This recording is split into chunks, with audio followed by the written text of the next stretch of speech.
ഭഗവതി ഇരുന്നു എന്ന് പറഞ്ഞ സ്ഥലമായത് കേട്ടോ. ഈ സ്ഥലം ഈ ബൗണ്ടറിയിലാണ് ഉള്ളത്. അത് നോക്കുവാന്ന് അതിൻ്റെ കൊട്ടിയൂർ ഇതിൻ്റെ നേരെ താഴെ കേട്ടോ. ആ ദക്ഷയാഗം നടന്ന സ്ഥലമല്ലേ താഴെ. അവിടുന്ന് വാള് അവിടുന്ന് ബലിച്ച് ചാടിയതാന്ന് മുതിരയിലേക്ക് പോയി വീണേ അല്ലേ. അത്ര ആ ചാടലിൻ്റെ പവറും കാണിച്ചോക്കട്ടെ. അത്രയും ദൂരത്ത് നിന്ന് വലിച്ച് ചാടിയതാന്ന് ഇതിൻ്റെ മുകളിലേക്ക് കൂടി.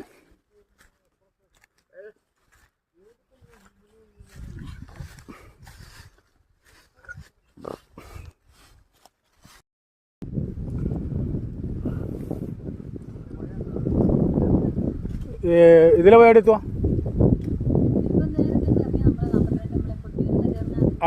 ആ ജംഗ്ഷനിലെത്തും അല്ലേ.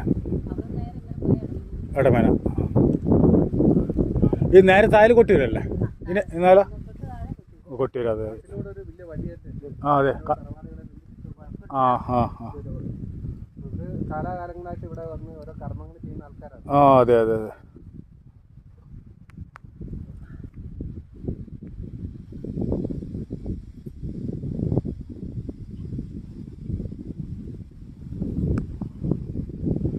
ഇതൊന്നും നമുക്ക് പിന്നീട് ഒരിക്കലും കിട്ടൂല.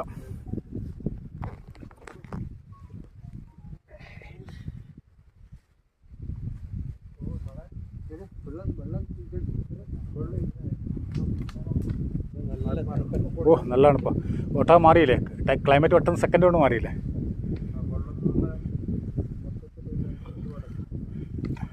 അതുകൊണ്ട് വെള്ളം ഞാൻ കുടിച്ചില്ലെങ്കിൽ കൊണ്ടോ ഞാൻ ജയിച്ചു തരാം. അടുക്ക ഒരു മിനിറ്റ് എടുക്ക് പോക്ക്.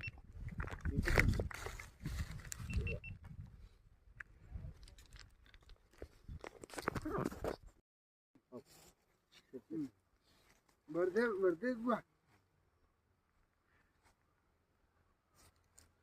ഞാൻ വരും.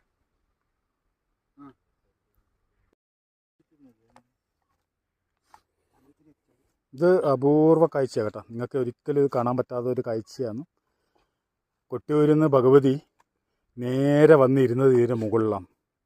ദക്ഷയാഗം കഴിഞ്ഞതിന് ശേഷം കാലഭൈരവൻ്റെ കൂടെ കാലഭൈരവിയും കൂടി അവിടെ വന്നിട്ടുണ്ടായിരുന്നു. വീരഭദ്രസ്വാമി ഇല്ലേ, അദ്ദേഹത്തിൻ്റെ കൂടെ ദേവിയും കൂടി മുകളിലോട്ടേക്ക് വന്നിട്ടുണ്ടായിരുന്നു. ആ ഭഗവതി ഇതിൻ്റെ മുകളിലാണ് വന്നിരുന്നത്. എന്നിട്ട് ഇവിടുന്ന് നേരെ വരയാലിലേക്ക് പോയി.